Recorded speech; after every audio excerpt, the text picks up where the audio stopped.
Hey guys, how's it going? My name is Adam. Today I'm going to show you how to fix private browsing not showing up on iPhone. So first of all, go ahead to your browser and basically scroll a little bit down right here.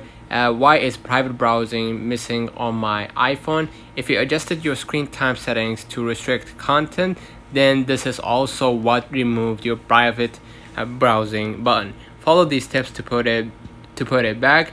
Open the settings and then select screen time and then tap content and privacy restrictions. So I'm gonna go back to my screen and go ahead to my settings. In my settings, what I'm gonna do, I'm gonna just go ahead to the screen time.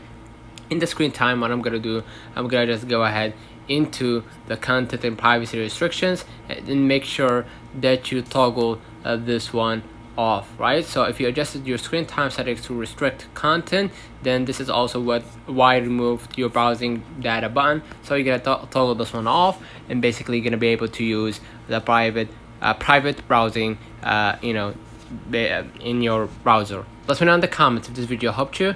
Don't forget to like and subscribe, turn on the notification bell to receive every video we upload. Thank you for watching.